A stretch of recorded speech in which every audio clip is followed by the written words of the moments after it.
You are now become a part of the Kimji Ramdas family. In 1870, we established a business.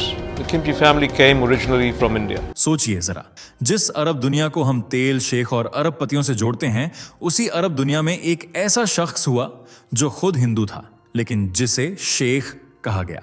सवाल यह नहीं है कि यह संभव कैसे हुआ, सवाल यह है कि क्यों हुआ। क्या आपने कभी सुना है कि किसी अरब देश के सुल्तान को किसी भारतीय ने कर्ज दिया हो, और वो भी बिना सत्ता, बिना फौज, सिर्फ भरोसे और रिश्तों की ताकत पर? यहीं से इस कहानी की असली परत खुलती है। आज का वीडियो सिर्फ एक इंसान की कहानी नहीं है, ये उस साइलेंट पावर की कहानी है जो बिना शोर मचाए इतिहास बदल देती है। जिस नाम को आज ओमान पूरे सम्मान से जानता है, वही नाम भारत में आज भी ज्यादातर लोगों के लिए अनजान है। और यही सबसे बड़ा पैटर्न इंटरप्शन है, क्योंकि जिन कहानियों में सबसे ज्यादा ताकत होती है, वो अक्सर सबसे कम सुनाई जाती है। जरा दिमाग में तस्वीर बनाइए, रेत, समंदर, बिना बिजली पानी का ओमान, और वहां एक भारतीय व्यापारी जो सिर्फ व्यापार नहीं करता, बल्कि एक पूरे देश की रीढ़ बन जाता है। क्या यह सिर्फ किस्मत थी, या इसके पीछे कोई ऐसी सोच थी जिसे समझना आज भी जरूरी है? अगर आप ये जानना चाहते हैं कि अरब भारत रिश्तों की जड़ें सिर्फ कूटनीति नहीं, बल्कि इंसानी भरोसे में कैसे दबी हुई हैं, तो ये वीडियो आपके लिए है। लेकिन सावधान रहिए, क्योंकि जैसे जैसे ये कहानी आगे बढ़ेगी, आपके मन में एक सवाल और गहराता जाएगा। अगर एक हिंदू शेख बन सकता है, तो इतिहास हमें और क्या क्या नहीं बता रहा? इस रहस्य का जवाब आपको अंत तक देखना ही पड़ेगा। चलिए दोस्तों, फटाफट एक बात बताइए, ये वीडियो आपको कैसे मिली? क्या आपने खुद इसे सर्च किया था, या फिर ये अचानक आपकी स्क्रीन पर आ गई और आपने क्लिक कर दिया? हमें सच में जानना है। कमेंट में जरूर बताइए, क्योंकि हर जवाब अपने आप में एक कहानी है। और अगर ये वीडियो आपको बिना सर्च किए अचानक मिली है, तो समझ लीजिए ये सिर्फ इत्तेफाक नहीं है। इसका मतलब है कि आप चाहते हैं कि सनातन की आवाज पूरे देश में फैले और कट्टर सोच का अंत हो। ऐसे में दोस्तों, आपका एक छोटा सा कदम इस लड़ाई को बहुत बड़ा बना सकता है। चैनल को अभी सब्सक्राइब कीजिए, क्योंकि हमें आपके सपोर्ट की जरूरत है आज पहले से ज्यादा। इस वीडियो को हर जगह शेयर कीजिए, व्हाट्सएप से लेकर फेसबुक तक, क्योंकि सच तभी ताकत बनता है जब वो ज्यादा लोगों तक पहुंचे। और हाँ, लाइक जरूर कीजिए, ताकि ये वीडियो एल्गोरिदम की दीवार तोड़कर और भी लोगों की स्क्रीन तक पहुंच सके। तो चलिए दोस्तों, अब बिना रुके, बिना डरे वीडियो में आगे बढ़ते हैं। कौन है ओमान का इकलौता हिंदू शेख?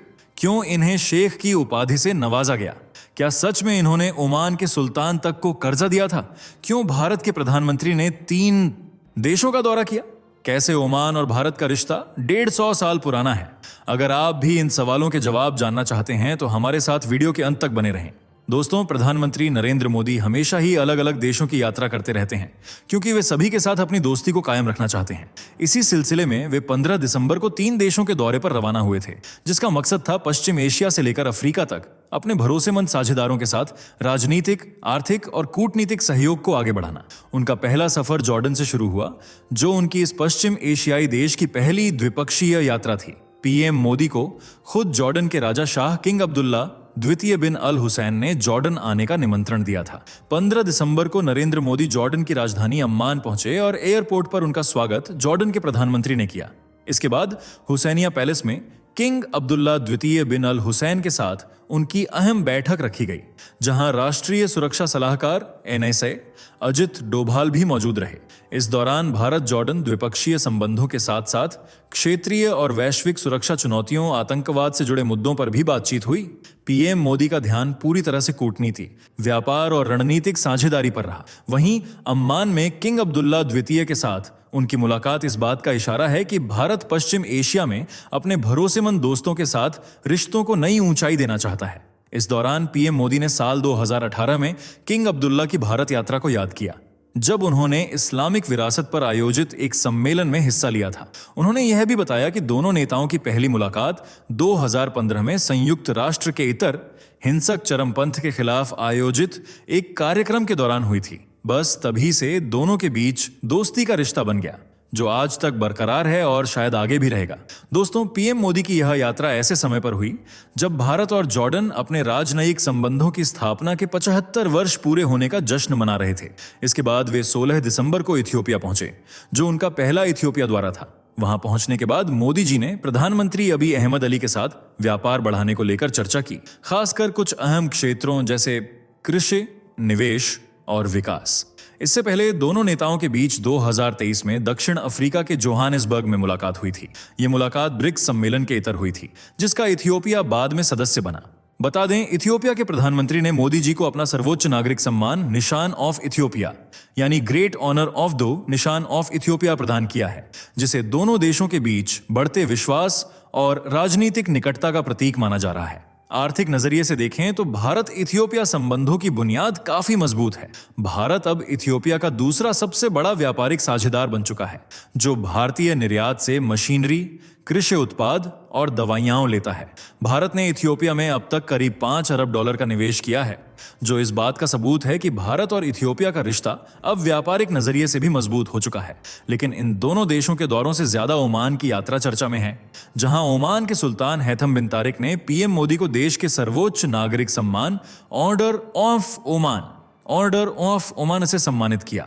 यह सम्मान कितना महत्व रखता है, इसका अंदाजा इसी बात से लगाया जा सकता है कि इससे पहले ब्रिटेन की महारानी एलिजाबेथ द्वितीय, नेल्सन मंडेला और जापान के सम्राट जैसी महान हस्तियों को ही यह दिया गया था, और अब इसके हिस्सेदार पीएम मोदी भी बन चुके हैं। मस्कट के अलबराका पैलेस में दिया गया यह सम्मान भारत और ओमान के बीच 70 साल पुराने रिश्तों की नई ऊंचाई को दर्शाता है। यह ओमान का सबसे बड़ा नागरिक सम्मान है। आप इसे भारत के भारत रत्न जैसा समझ सकते हैं, जिसे ओमान की सरकार उन विदेशी राजाओं, राष्ट्रपतियों या प्रधानमंत्रियों को देती है जिन्होंने ओमान के साथ दोस्ती निभाने में बहुत बड़ा रोल निभाया हो।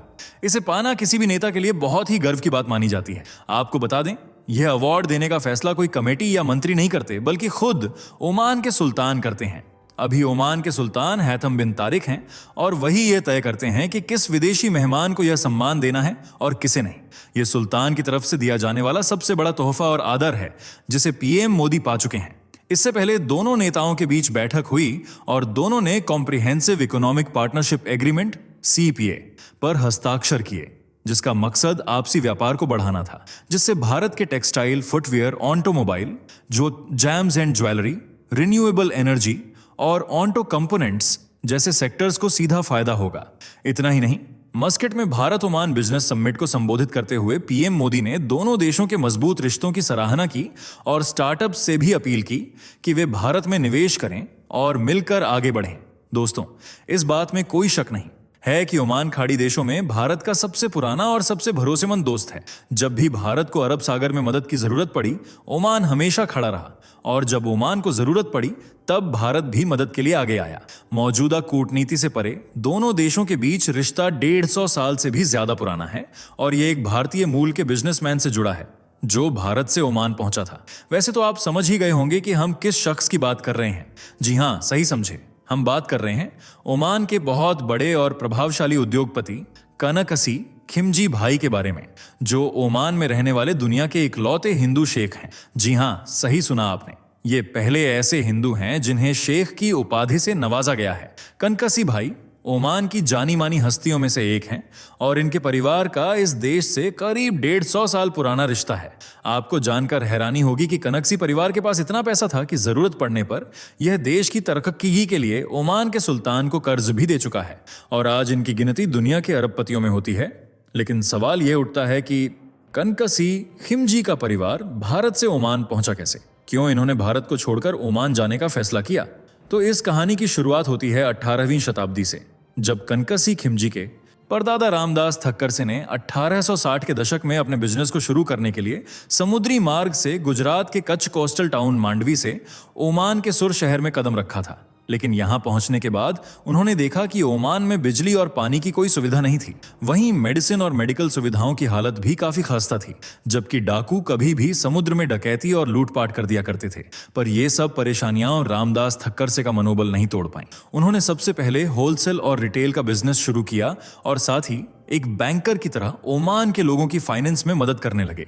वे भारत से अनाज, कॉफी, मसाले, चाय और कॉटन आयात करते थे, जबकि खजूर और लोबान जैसे सामान ओमान से निर्यात करते थे। इन चीजों को लाने और ले जाने के लिए एक ऐसे जहाज का इस्तेमाल किया जाता था जो हवा से आगे बढ़ता था, और इसे मैन्युअली चलाया जाता था, जो काफी जोखिम भरा था। वहीं पेमेंट की बात करें तो उस जमाने में बार्टर सिस्टम के जरिए भुगतान किया जाता था। अगर आप बार्टर सिस्टम का मतलब नहीं जानते हैं तो आपको बता दें कि यह वस्तु विनिमय प्रणाली है, यानी बिना पैसों के एक चीज के बदले दूसरी चीज या सेवा का सीधा आदान प्रदान करना, जैसे गाय के बदले बकरियां लेना या अनाज के बदले कपड़े लेना। ये पैसों के चलन से पहले की एक प्रक्रिया थी जिसमें चीजों या सेवाओं का सीधा लेन देन होता था। इसी तरह रामदास जी ने अपना बिजनेस धीरे धीरे ओमान की जमीन पर जमाना शुरू किया और Khimji Ramdas group of companies नाम से एक कंपनी की शुरुआत की जो कई तरह के व्यवसायों में सक्रिय है, जैसे कि इलेक्ट्रॉनिक्स, एफएमसीजी, बिल्डिंग मटेरियल और फर्नीचर। और यह ओमान के सबसे बड़े व्यापारिक घरानों में से एक है। रामदास ठक्कर से के व्यवहार और बिजनेस स्किल्स की वजह से जल्द ही उनका नाम लोगों के बीच मशहूर होने लगा। अब गल्फ कंट्रीज ने भी अपने देश के लोगों को आगे बढ़ाना शुरू कर दिया था। जैसे सऊदी अरब ने सऊदीकरण की स्थापना की, उसी तरह यूनाइटेड अरब एमिरेट्स ने एमिरेटाइजेशन और ओमान ने ओमानाइजेशन लागू किया, जिसका जिम्मा खिमजी ग्रुप को सौंपा गया। उन्होंने ओमान के लोगों के लिए स्किल डेवलपमेंट प्रोग्राम लॉन्च किया, जिसके तहत ओमान वासियों को उनकी पोजीशन के अनुसार नौकरी देने का वादा किया गया। हालांकि इन सब के बीच रामदास जी ने अपने धर्म को पीछे नहीं छोड़ा, बल्कि उनकी पीढ़ियां आज भी शाकाहारी भोजन का ही सेवन करती हैं, साथ ही भारतीय संस्कृति और वैष्णव परंपराओं का पालन करती हैं। बता दें, 19वीं सदी में ओमान ऐसा देश था जहां हिंदू ट्रेडर सदियों से बिजनेस करते आ रहे थे। मस्कट में मोती और अनाज ने कई अलग अलग व्यापारों में शामिल हिंदू व्यापारियों को आकर्षित किया था। हिंदू धर्म पहली बार साल 1507 में ओमान पहुंचा था, जब कच्छी भाषा भारत के कच्छ से ओमान पहुंची थी। 19वीं सदी की शुरुआत में ओमान में करीब 4000 हिंदू थे। फिर 1985 में मस्कट में हिंदू आबादी पर इबादियों ने हमला किया, जिसके बाद 1900 हिंदुओं की संख्या घटकर 300 ही रह गई थी और ओमान की आजादी के दौरान केवल कुछ हिंदू ही बचे थे। इन्हीं हिंदुओं में से एक थी खिमजी फैमिली, जिन्होंने ओमान का पूरा नक्शा ही बदल दिया। आज के समय में ओमान मिडिल ईस्ट का इकलौता ऐसा देश है जहां स्वदेशी हिंदू आबादी रहती है। हालांकि पहले ओमान की आर्थिक स्थिति काफी खस्ता थी, लेकिन 1962 के दौरान जब तेल की खोज हुई तब सब कुछ बदल गया। साथ ही कनकसी खिमजी ने अपने परदादा रामदास का कारोबार अपने हाथों में ले लिया। इससे पहले उनके पिता गोकुलदास व्यापार को संभाल रहे थे, लेकिन उम्र के बढ़ते पड़ाव की वजह से उन्होंने यह जिम्मेदारी अपने बेटे कनकसी को सौंप दी। कनकसी का जन्म साल 1936 में मस्कट में हुआ था और उन्होंने अपनी शिक्षा मुंबई में पूरी की थी। उन्होंने ओमान के डेवलपमेंट प्रोग्राम्स में अहम भूमिका निभाई और उसका पूरा नक्शा ही बदल दिया। इसके अलावा कनकसी भाई ने जरूरत पड़ने पर ओमान के सुल्तान काबूस बिन सईद अल सईद को देश की तरक्की के लिए कर्ज भी दिया था, जिस वजह से उनका कद ओमान में और ज्यादा ऊंचा हो गया। क्योंकि एक हिंदू का इस तरह मुस्लिम देश में रहकर उसे अपने देश की तरह समझना और सरकार की आर्थिक रूप से मदद करना वाकई चौंकाने वाली बात थी। कनकसी भाई के सामाजिक और अर्थव्यवस्था के विकास में योगदान के लिए ओमान की सरकार द्वारा उन्हें नागरिकता प्रदान की गई। आपको जानकर हैरानी होगी कि ओमान की नेशनलिटी पाने वाले सबसे पहले यही भारतीय थे, और ये एक बहुत बड़ी बात थी क्योंकि उन दिनों नॉन सिटीजन और नॉन मुस्लिम के लिए ऐसा रिकॉग्निशन मिलना बहुत ही रेयर था। इससे भी ज्यादा हैरान करने वाली बात यह थी कि ओमान सरकार द्वारा पहली बार किसी हिंदू को शेख की उपाधि से नवाजा गया था।